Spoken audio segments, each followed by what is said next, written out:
Jambo na karibu mtazamaji wangu kwenye hili sinema letu la Ayana. Nataka tuanze moja kwa moja pale kwenye hii wasilima letu. Nataka tuone ni nini itachako endelea siku ya leo, ama niwapatie update za leo venye kutakuwa kuko. Na pale tunakuja kugundua kama hiyo Bryson ndio ngaindi ama Bryson si ngaindi.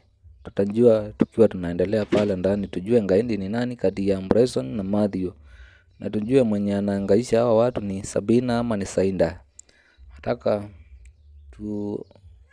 tuchukue kitu, tuketi, tugonje hizi mambo tujue venye ziko. Nimewaomba kwanza, kama hujasubscribe tafadhali naomba usubscribe, ushare, ucomment pale, uniambie unataka tuendelee vipi ndio mambo ikuwe mzuri. Tunaanza pale tunampata huyo Bryson anatokelezea pale. Bryson anatokelezea pale bila kujua ama wala bila kutarajia kitu chochote pale. Anatokelezea, anatembea. Kufika katikati mwa barabara anapatana pale na huyo Celestine ama Tina. Tina anamkumua Bryson habari. Bryson anasema poa. Tina anamueleza ya kwamba alikuwa anaenda kumtembelea pale kwa nyumbani kwake. Bryson naye anamwambia nilikuwa na mimi natoka kidogo na naenda kuona jamaa mwingine mahali pengine. Haya, Celestine anamuuliza na si turudi. Bryson anasema hapana, siwezi nikarudi.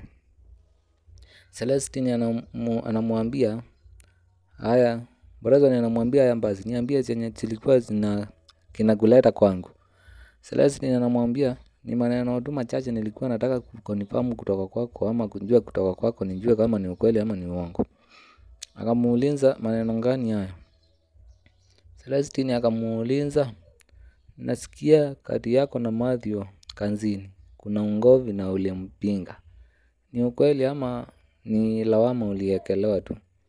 Bryson akamwambia hapana, ni ukweli lakini mimi sikumpinga. Lakini lawama iko. Na lawama inatokelezea pale huyu jamaa anaitwa Mathew kutoka akuja kazini pale. Kumekuwa na vituko mingi pale kazini na inasemekana ni mimi ninafanya zile vituko. Sasa Celestine akamuuliza na ulinjuaje? Akamwambia niliambiwa na Asha. Asha ndiye aliniambia hata siku yenye Mathew alikuja kazini hiyo asubuhi. Asha alinipigia simu akanieleza. Akaniambia nijishunge sana kwa sababu huyo si mtu mzuri ameletwa pale, lakini ni mtu akunja kuniharibia mambo yangu pale kazini. Celestine akamwambia hapana, mimi siamini. Akamwambia ni ukweli, si twende tukamuona ujue ama kuelezea kama ni ukweli ama si ukweli. Wakashika njia pale wakaenda. Upande mwingine na yeye Bwana Tyrone ako pale chumbani ama ako kwa nyumba kwake. Anaendelea kuzungumza na bibi zake pale wakiwa wawili, huyu Sainda na Sabina. Anaendelea kuwaunganisha pamoja. Unajua ni jukumu la mzee ama mzee wa nyumba kuhakikisha ya kwamba nyumbani kwake kuna usalama. Sasa pale hao bibi ama wake zake wawili hawapatani.